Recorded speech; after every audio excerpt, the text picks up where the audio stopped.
Hello दोस्तों, स्वागत है आप सभी का स्लीपी क्लासेस में। दोस्तों, एक सवाल अक्सर बच्चों को बहुत तंग करता है, चाहे वो अभी पढ़ाई करना शुरू करें, चाहे वो पढ़ाई में बहुत आगे आ चुके हैं।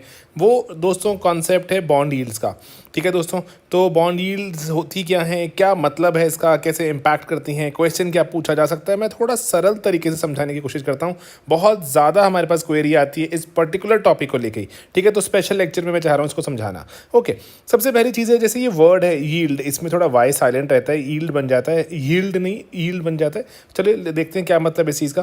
तो दोस्तों यील्ड का मतलब होता है, लेट्स से सिंप्लीफाइड कर तरह से अगर हम इसको देखें तो दोस्तों मान लीजिए कि आपने किसी को 100 रुपया उधार दिया। ठीक है, ये बात हो रही है ना बॉन्ड्स की। बॉन्ड्स का मतलब ही उधार देना होता है। तो आपने मान लीजिए किसी को 100 रुपया उधार दिया और आपने कहा कि आपको ये जो उधार जो मैं वापस करूंगा, ये मैं वापस करूंगा लेट्स से 10 साल के बाद।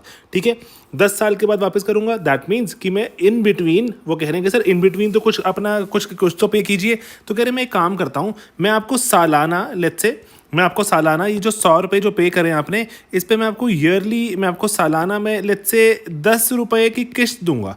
ठीक है, एंड जैसे ही 10 साल पूरे होंगे मैं आपको 100 रुपये तो लौटा ही दूंगा। Getting it? तो 100 रुपये आपने 10 साल के लिए उधार लिए, सालाना आपने कहा मैं 10 रुपये की किस्त दूंगा आपको, एक EMI टाइप बना लीजिए। ठीक है, एंड 100 रुपये तो मैं 10 साल के पूरे होने पर आपको लौटा ही दूंगा। ठीक है, ओके। दैट मीन्स अगर आपने 10 रुपये 100 रुपये के ऊपर आपने अगर वापस कर रहे हैं इंटरेस्ट, तो कितना बन जाता है? दैट मीन्स आपका जो इंटरेस्ट रेट है वो बैठ गया 10% के आसपास। ठीक है, 10% बैठ गया। ओके, बहुत बढ़िया बात है ये तो। इसको हम दोस्तों बोलते हैं, जो ये 10 रुपये जो आप सालाना या फिर जो भी आप रेगुलर इंटरवल पे कर रहे हैं, इसको कूपन रेट कहा जाता है। ठीक है, तो पहले तो ये वर्ड ही हम जान लेते हैं, कूपन रेट, कि ओके कि कितना इस पर हमने जो इनिशियल जो उधार लिया था उस पर कितना हमने पे करना था। कूपन रेट 10% है। नेक्स्ट, अब यहाँ पर लेट्स से कि अब जो मार्केट में हुआ क्या, कि जो ऐसे मार्केट में जो और भी लोग थे जिनको शायद लेट्स से जो कह रहे थे कि ना हमें भी कोई ऐसा इंस्ट्रूमेंट बताओ, हमें भी कोई ऐसी कोई चीज़ बताओ जहां पर अगर 100 रुपये हम उधार दें, हमें भी 10 रुपये की किस्त मिले। ठीक है, मार्केट में ऐसा कोई इन्वेस्टमेंट की अपॉर्चुनिटी नहीं आ रही जहां पर 100 रुपये लगाने पर 10 रुपये सालाना मिलते हो एंड अंत में 100 तो मिल ही जाएंगे। तो ऐसी कोई अपॉर्चुनिटी नहीं है मार्केट में, तो और लोग आ गए। ठीक है, मान लीजिए कि आपका एक दोस्त था, जिसका नाम मान लीजिए आपका दोस्त है, उसने आपको ये उधार दिया हुआ था। आपके दोस्त के पास लोग आते हैं कि सर मुझे भी ऐसा कोई इंस्ट्रूमेंट बताइए जहां पर मैं ये इन्वेस्ट कर पाऊं। ठीक है, उनके पास ABC 3 तरह के लोग आ गए। तो इनमें आपस में ABC में कंपटीशन चल रहा है, मुझे भी सभी को चाहिए। तो अब होगा क्या, दोस्त कहेगा कि सर आप एक काम कीजिए, आपस में आप थोड़ा बोली लगाइए, ये जो मैंने उधार दिया हुआ है ये आपको मैं ट्रांसफर कर दूंगा। ठीक है, आपको ये किस्तें आती रहेंगी, आप ही 10 रुपये अपने पास रखिए। ठीक है, जब अब वो 100 रुपये 10 साल बाद वापस करेगा तो आप रख लेना। ठीक है, आप मुझे आज इसका पे कर दीजिए कंप्लीट। ठीक है, तो ABC, A कह रहा है मुझे चाहिए, आप मुझसे 102 रुपये ले लो। B कह रहा है नहीं सर मुझे चाहिए 103 ले लो। C कह रहा है सर मैं तो 105 देने को तैयार हूँ। Getting it? तो मार्केट में हुआ क्या, मार्केट में सिंस डिमांड बढ़ी, डिमांड बढ़ने से हमारे जो बॉन्ड, ये जो उधार दिया हुआ था, इसकी प्राइस, इसकी जो डिमांड बढ़ने से इसकी प्राइस बढ़ गई, बॉन्ड की प्राइस बढ़ गई। मान लीजिए कि आपने कहा सर 105 और ऑफर मुझे बढ़िया लग रहा है, पकड़ाइए मुझे 105 रुपये आज ही, एंड ये आपका हुआ उधार। ठीक है, तो अब ठीक है इसको रब कर देते हैं हम एक मिनट फटाफट से। ठीक है, यहाँ पे हुआ क्या कि जो कंप्लीटली 105 C को जो ट्रांसफ़र हो गया। Okay, just a second. तो अब यहाँ पर जो 105, वो जो 100 रुपये का बॉन्ड था वो C को ट्रांसफ़र हो गया, 105 रुपये उसने पे कर दिए। ओके, अब इस 105 रुपये पर उसको 10 रुपये हर साल किस्त मिलेगी, 10 रुपीज़ किस्त मिलेगी। लेकिन दोस्तों ध्यान देने वाली बात है कि जो अगर वो 10 रुपये अगर 100 रुपये पर उधार पे मिल रहा था, दैट वाज 10%। ठीक है, लेकिन अभी जो 10 रुपये मिल रहे हैं, कितने इन्वेस्टमेंट पे मिल रहे हैं? 105 रुपये की इन्वेस्टमेंट पे मिल रहे हैं। ये कितना आ जाएगा अगर आप इसको अगर परसेंटेज टर्म्स में निकालें, 100 के से देखें अगर, तो अप्रॉक्सीमेटली आप 1000/105 जितना भी आएगा, but it will be less than 10%। शायद मतलब मैं आपके चलो इजी करने के लिए कर रहा हूँ, मान लीजिए 8.5% आ गया ये। ठीक है, 10% से नीचे है 8.5%। किस्त तो वही मिल रही है 10 रुपीज़ की सालाना, लेकिन आप देख रहे हैं इन्वेस्टमेंट कितनी करनी पड़ी थी? 105 रुपये की, 8.5%। This 8.5% is known as yield, कि कितना मुझे ये 105 रुपये मेरा कमा कर दे रहे हैं। ठीक है, this is known as yield. Getting it? Yield बोलते हैं मुझे नहीं पता, मेरे को तो हमारे टीचर यील्ड ही बताते थे। ओके, तो ये 8.5% आ गया। अब इसको सी को कोई ऑफर दे, सर मुझसे 110 रुपये ही ले लो आप प्लीज़, मुझे ये उधार ट्रांसफ़र कर दो, मार्केट में अपॉर्चुनिटी ही नहीं है, पैसा लगा के कोई इंटरेस्ट नहीं दे रहा, तो अगर ये 110 में ट्रांसफ़र कर देगा, इसको बेच देगा सी, तो 10/110 जो भी अप्रॉक्सीमेटली आएगा 9, जो भी मतलब यू गेटिंग इट, और कम हो जाएगी यील्ड।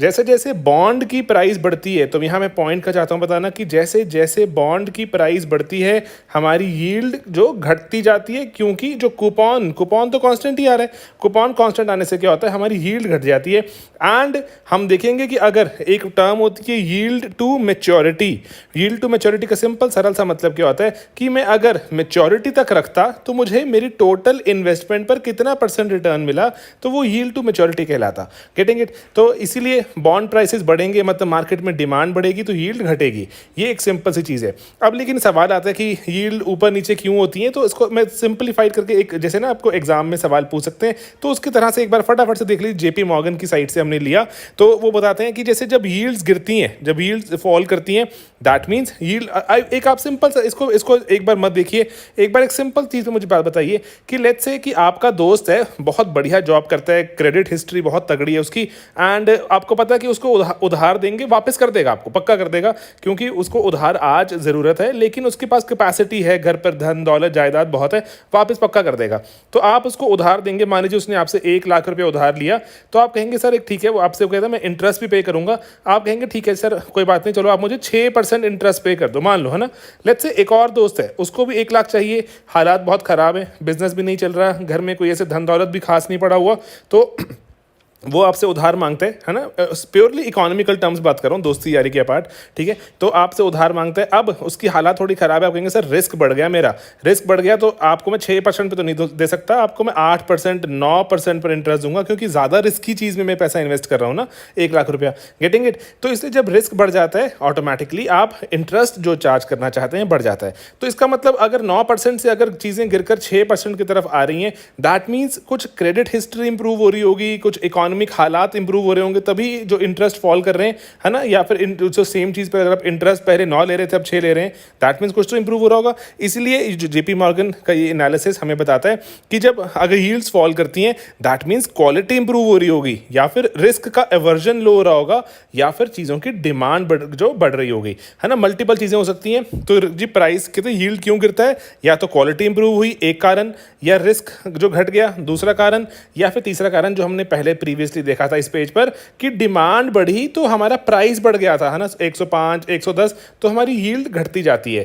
Getting it? तो इसलिए डिमांड बढ़ने से हमारी यील्ड घट जाती है, एंड वाइसे वर्सा वो भी चलता है कि अगर यील्ड कब बढ़ेगी, जब क्वालिटी गिर जाए, है ना, हमें ज़्यादा इंटरेस्ट चाहिए होगा, या फिर रिस्क बढ़ जाए चीज़ में, या फिर डिमांड घट जाए, तो हमारी यील्ड बढ़ जाती है ना, क्योंकि वाइसे वर्सा भी होगा ना। अगर 105 जो ये 100 रुपये, जो 10 रुपये पे जो आपको 100 रुपये पे 10 रुपये मिल रहे थे, मान लीजिए कि मार्केट में डिमांड ही नहीं है, कोई चाहता ही नहीं, आपको चाहिए 100 रुपये अर्जेंट, आप कहेंगे सर प्लीज़ मेरा ये बॉन्ड खरीद लो, 100 रुपये में मैंने लिया था, आप एक काम कीजिए मुझसे 90 रुपये में ले लो, प्लीज़ मुझसे ले लो बस ये बॉन्ड, ठीक है। 90 रुपये पे अब आपको जो भी इंसान इसको खरीदेगा उसको 10 रुपये इंटरेस्ट आएगा जो भी सालाना, तो 10/90 × 100 करके देखेंगे तो दैट विल बिकम 0 से 0 कट गया, 100/9 इज अप्रॉक्सीमेटली 11.11% आपका आना शुरू हो गया।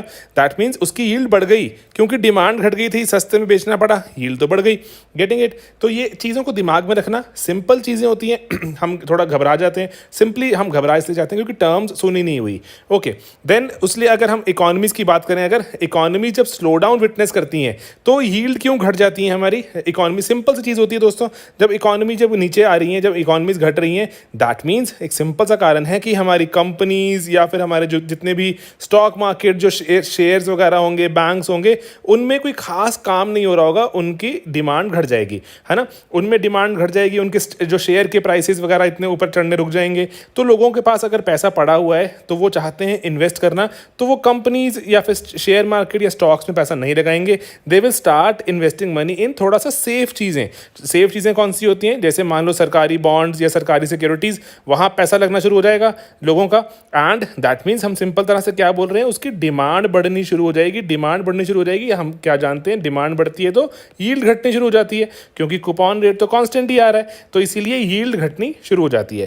गेटिंग इट, जब इकॉनमी स्लो डाउन विटनेस करती हैं। तो अब जो यील्ड कर्व है, इसलिए हमारे पास 3 तरह के, जो 4 तरह के रहते हैं वैसे, कि जो एक तो पहला वाला है स्टीप, कि हमारा जैसे सिंपल सी एक और टर्म यहाँ एक चीज़ समझो कि मैंने अगर आपको उधार देना है ना, एक उधार देना है, एक उधार में आप कहते हैं सर मैं 1 साल में वापस कर दूंगा, एक में बोलते हैं सर मैं 10 साल में वापस करूंगा। तो 10 साल तो मैंने देखे नहीं ना, 10 साल में कितनी चीज़ें आ सकती हैं, कितने तूफान, कितने कोविड आ सकते हैं, कितना रिस्क है। 10 साल इज़ अ लॉन्गर पीरियड। तो मैं 10 साल के लिए अगर आपको उधार दूंगा तो मैं इंटरेस्ट रेट भी ज़्यादा डिमांड करूंगा। सर 10 साल का लॉन्ग टर्म लोन है, इसमें बहुत सारे रिस्क फैक्टर्स आ सकते हैं, मुझे इंटरेस्ट ज़्यादा चाहिए। इसीलिए जो नॉर्मल हमारा कर्व होता है, जहाँ पर हम लॉन्ग टर्म में बात करते हैं, तो वो स्टीप कर्व होता है। स्टीप मतलब शॉर्ट टर्म में लोन लोगे, शॉर्ट टर्म की यील्ड थोड़ी सी कम है, लॉन्ग टर्म की यील्ड ज़्यादा डिमांड करेंगे लोग, इसीलिए ज़्यादा महंगा है। नॉर्मल मतलब ठीक है कि कोई इतना खास फर्क भी नहीं है, शॉर्ट टर्म लॉन्ग टर्म में चीज़ें चलती ही रहेंगी, एंड इतना कोई खास मैं प्रीमियम नहीं लूँगा। ये वाला जो पहले वाला है कि फ्यूचर में जाकर जो जनरली हम देखते हैं कि इकॉनमीज़ बहुत बढ़िया प्रॉस्पर होने वाली हैं, फ्यूचर की डिमांड बहुत ज़्यादा है, फ्यूचर की डिमांड ज़्यादा है ना, इस तरह से देख सकते हो आप इसको। अगर मैं रब करूँ क्विकली, एक सेकेंड, ओके तो फ्यूचर की अगर हम देखें डिमांड ज़्यादा है, तो उससे भी आप इसको जस्टिफाई कर सकते हैं कि फ्यूचर के पैसे की डिमांड ज़्यादा है, तो वहाँ पर हम देखते हैं अकॉर्डिंगली जो हमारी यील्ड, या फिर अगर हम देखें हमारे जो रिटर्न्स की बात होती है, तो रिटर्न्स घट जाते हैं। अकॉर्डिंगली आप क्या चाहते हैं कि फ्यूचर में अगर आपको हायर अमाउंट ऑफ कोई मनी देगा तो ही आप इन्वेस्ट करेंगे।